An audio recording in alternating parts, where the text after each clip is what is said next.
think about it in this situation. If you're going to stay there for 1 year and you're going to move out after this 1 year, who's going to bear the cost of moving every single thing that you bought and accumulated over this past year to furnish the house? It's none other than you. Okay, hey everyone, quick cut in. So I actually forgot to film the entire introduction and I only realized it when I was halfway through editing, so here it is. Hi, my name is Mathilda. Welcome back to my YouTube channel. So I create a lot of content regarding adulting, lifestyle vlogs, and whatever you guys suggest to me. So today I'm actually going to be covering a huge topic, which is renting in Singapore. So just a heads up, this video will definitely be a little bit longer. I would say towards the likes of 20 minutes, and I do hope that this will be very, very useful for you guys in the future or near future when you're going to rent. Do leave more questions in the comments as well. I will also be having to do a part 2 because I think that there's so much information to crunch within a very short period of time. If you like my content as well, feel free to like and subscribe, share this video with your friends, and this would mean the absolute world to me. And yeah, I will not stop you guys anymore. Let's move on to the rest of the video. I just wanted to share that when I first started renting this space, it was November 2020. My lease is actually about 1.5 years, and I will be sharing the stats over here in terms of my rent range, and also whether or not utilities or Wi-Fi is included. I think this is going to be very helpful information for you to gauge as well in the very near future if you do intend to rent. So I hope this helps you guys a lot. So today I will also be answering many of the common questions that I get when it comes to renting in Singapore, and I just want to hit the ground running really quickly and say that I found this property. This is considered, so I'm going to put some buzzwords over here as well that you can search when looking for a home similarly to mine. So this is a loft, shoebox, Soho, duplex, penthouse apartment, if you will, and it is about 500 square feet. So just to give you context as well, a regular 3-room flat HDB in Singapore is around 690 to 700 square feet. So this space is slightly smaller than that, and it's perfect for I think 1 to 2 packs maximum.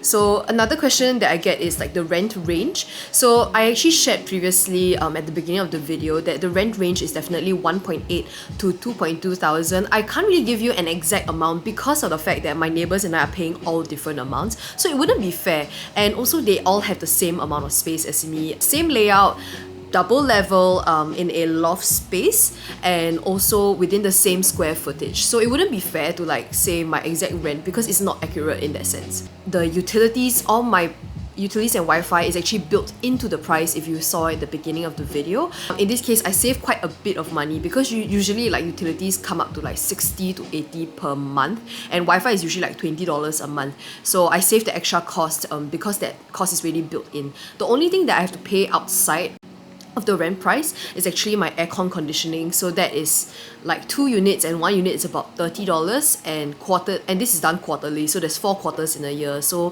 4 times 60 is about 360. Is it 6, 12, 18, 24? Wait. Let me go and check the amount, and let me just correct myself over here in this spot.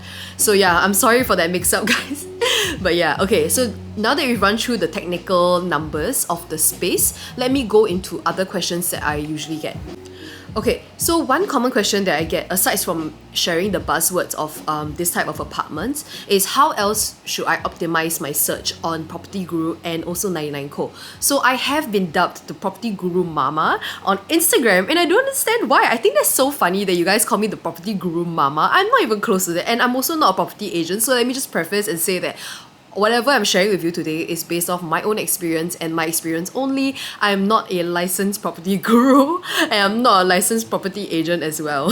Off the top of my head, one thing that I can definitely recommend to you is to religiously look at the app a lot. So Property Guru and 99Co, they're very, very similar in the sense where a lot of the fields are very similar, like price range, you have your districts, searching by districts, you have your searching by square feet, searching how many bedrooms you want, and it's very, very easy. So what I would recommend are these following settings for my particular space. So this is, I would consider under condo or landed houses. I know it's a bit weird to you and it may be like, condo, landed house. It's not a landed house. So the reason why I say that is because landed houses, right, it also includes like several loft spaces within landed houses. So sometimes within a landed house, it's like maybe 3 to 4 levels. It's quite big. So landlords or the homeowners would typically like to rent out certain parts of it, like the basement as one apartment or the second level as its own singular apartment with its own particular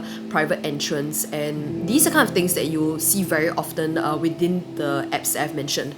So another thing is that although this space doesn't really fall under a condo, it is under all apartment types. So you can actually see in this screenshot here that there are actually many options when it comes to under condo. It could also, be referring to apartments.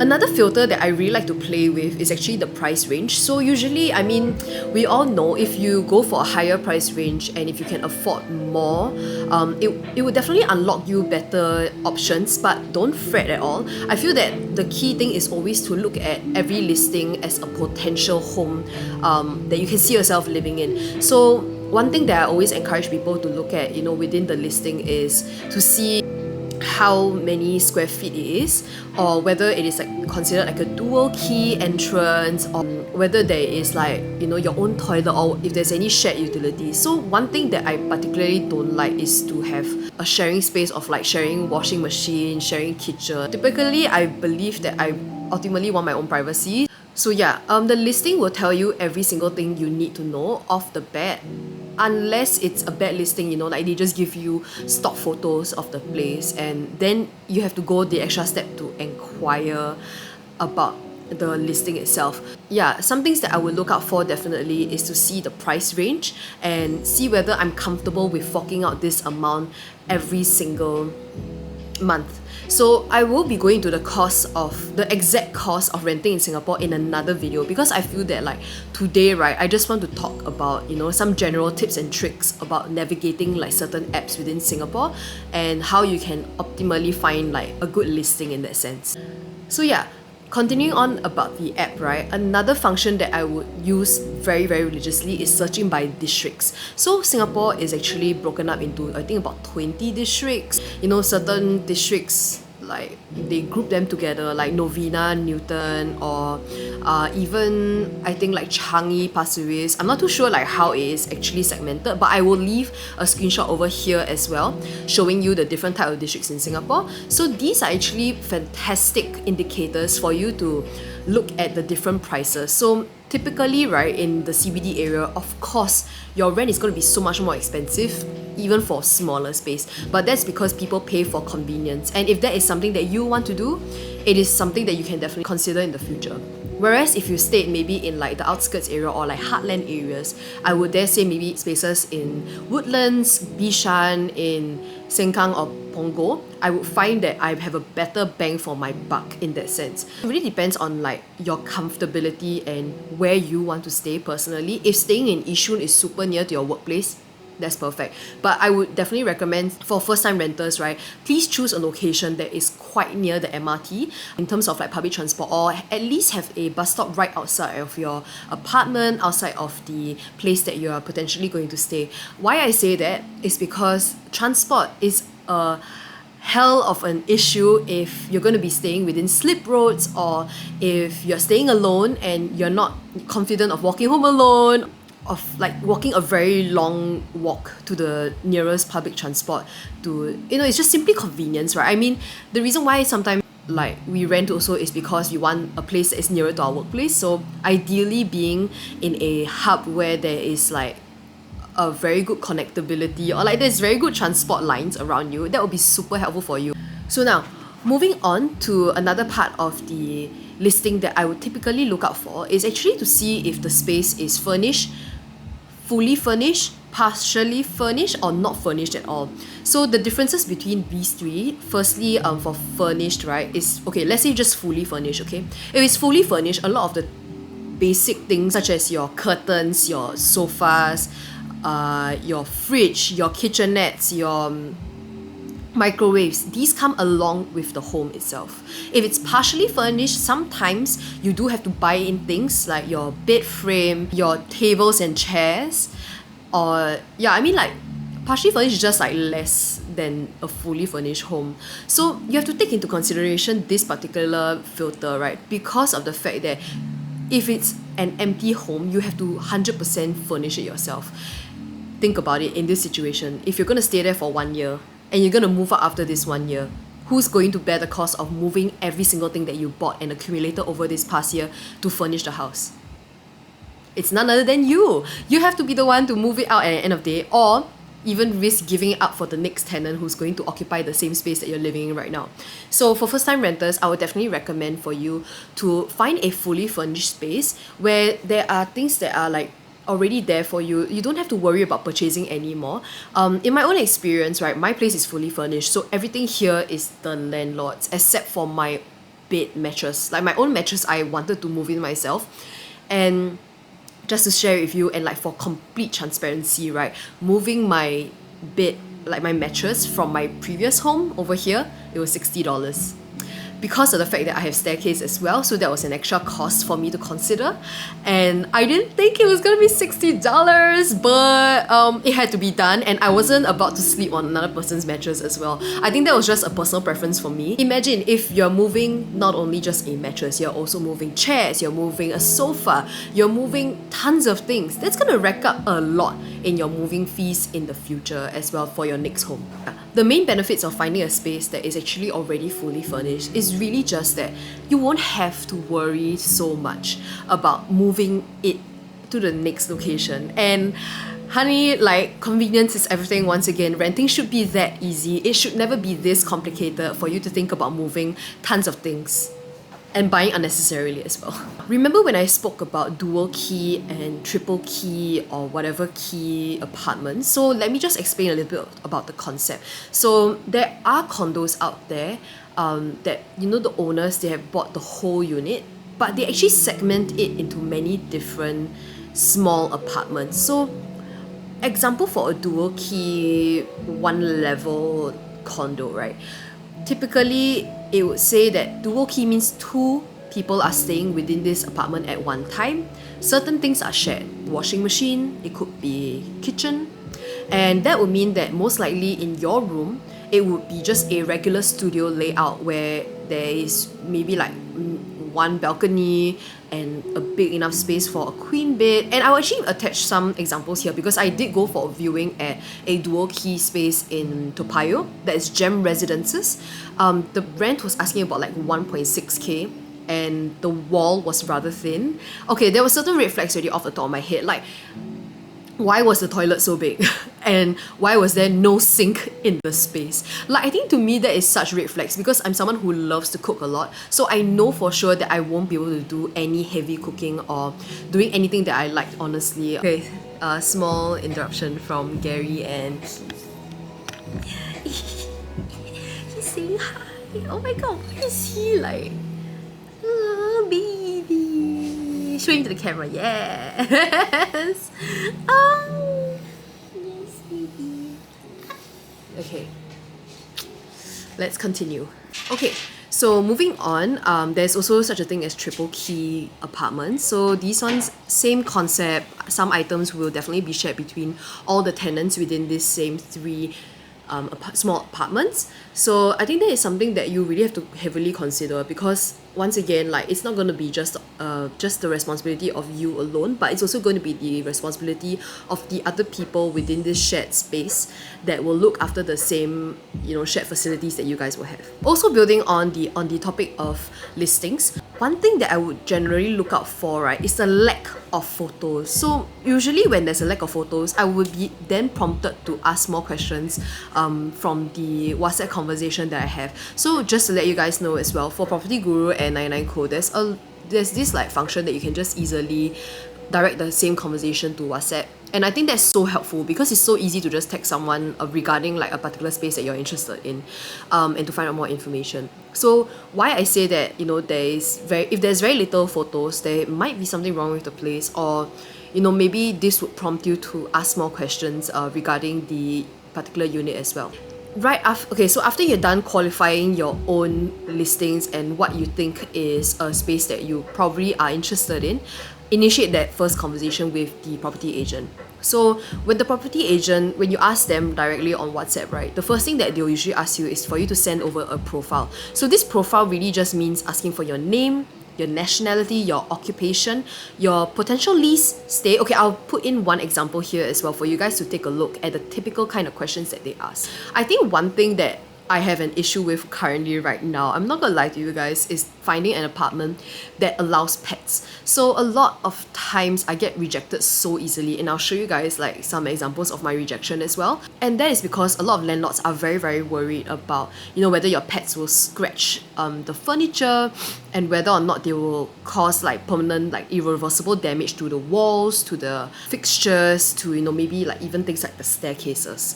So that is definitely one concern that I have and I'm currently struggling with, and I haven't found like a proper like loophole, or I haven't found a way to properly ask them, like, you know, to be comfortable with it. But I think that's something that can be negotiated with down the road.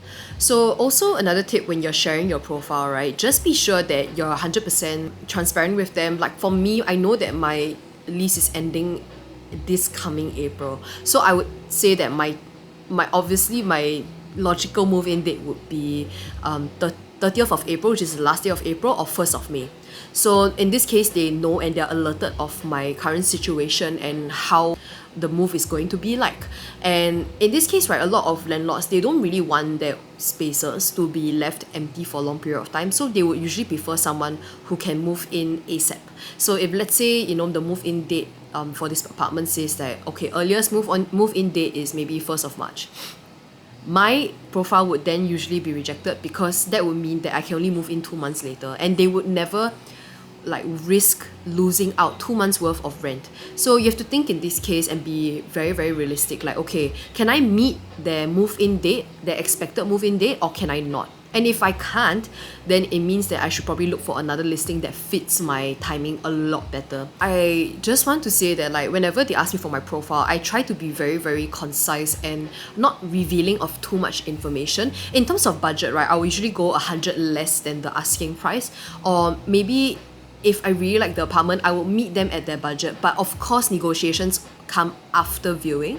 So I think it's perfectly fine to, you know, just go along with the budget, which is their asking price on the website itself. So one thing I want to highlight about not giving too much information at the beginning is just to protect yourself in that sense. You know what I mean? These people have your phone numbers, they have your names, and I just think generally, like, just don't give strangers too much information about yourself. Like if you're working, it may be like as a doctor, say, you know, healthcare, and this usually gives the landlords a bit of like idea of what kind of person you are, and they sort of base your profile like based on what you share. What I notice is that, you know, I feel that there is always a certain level of fate when it comes to listings. So sometimes, you know, the landlords will say, okay, sorry, unit taken, that's it, you can't do anything about it. And it's true, you can't do anything about it. Just, you know, dream that, you know, you wish you could have seen the space first before it's gone, and just move on with your life. But in other situations, sometimes they'll say like, oh, okay, right now it's pending tenancy agreement sign off, or, you know, the letter of intent has already been done on one of the tenants, and, you know, one of the offers have been accepted. So sometimes in these cases, right, these very rare cases, there is a chance that that particular person might pull out and you have a chance to do a viewing again. If not, then I mean, fate decides it as you wish, you know what I mean. Move on, and I would suggest just finding another place. So now, another note is that property agents, usually they would be able to do viewings ASAP. I know because of the COVID situation, now a lot of them have converted to doing virtual tours instead. So they will take videos of the space, or they'll send you like a 3D rendering of the space called Matterport. So that is like how you can navigate the space through your phone, and like they give you certain touch points to see like from different angles and how you see it. But what I suggest is always do a physical viewing. Physical viewing will definitely 100% determine your vibe and how you feel about that space. So interestingly enough as well, for me, before I found this particular loft space, I actually went to 8 different viewings before that, and none of them actually felt right until this one. And this space was the last viewing that I had on that day, and it turned out to be the best feeling. It felt like home instantly. So I would definitely recommend for you to go for physical viewings always. And even if they say, oh, you know, like, it's a bit hard to slot you in, insist.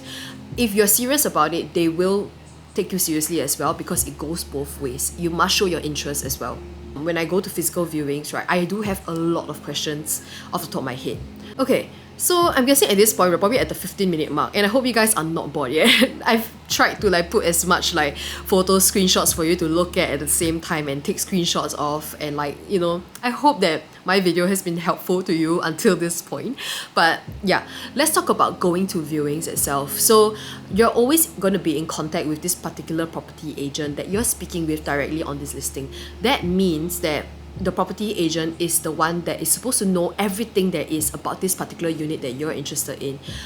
Rack their brains, ask them as many questions as you want, and don't be afraid to ask. Even better if when you're at the viewing, there is also another tenant there who's currently staying in the space, and they most likely, I would believe, most Singaporeans are very, very honest. They'll tell you what is the current problems that they are facing in this particular space, or they'll tell you what is the landlord like. That's something that the property agent will never tell you. They'll never tell you that their landlords are bad people or they are demanding people, but only the tenants would be the ones who would be 100% honest with you. So yeah, let's paint this situation. You're already at the viewing, you're looking at a space.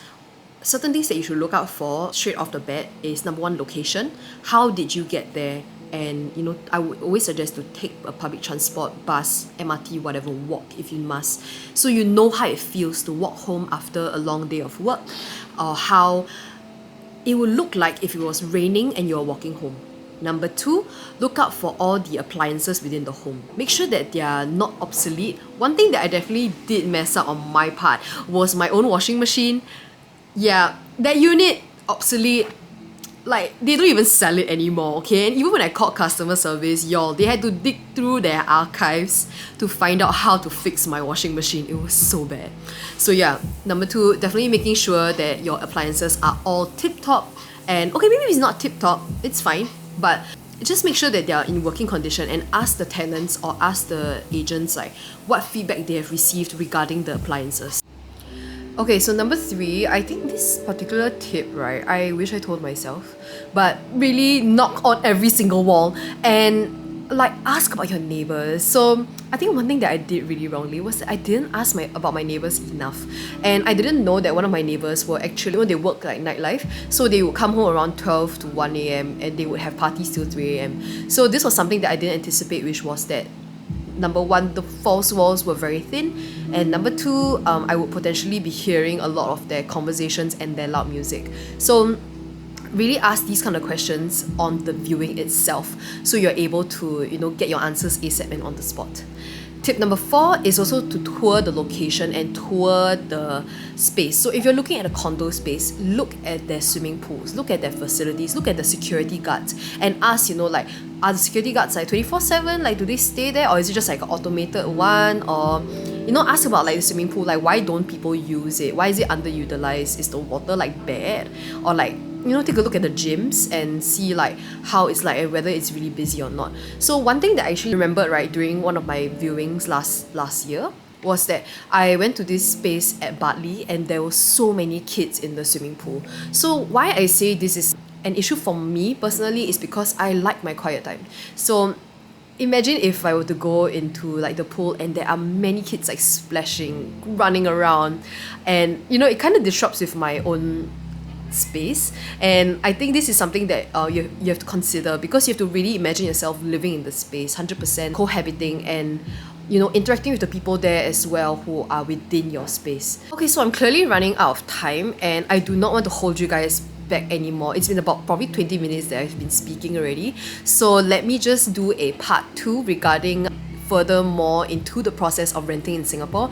And I hope you guys will enjoy this content and give me a like and subscribe. So yeah, I'll see you guys in the next episode. Thank you. Bye.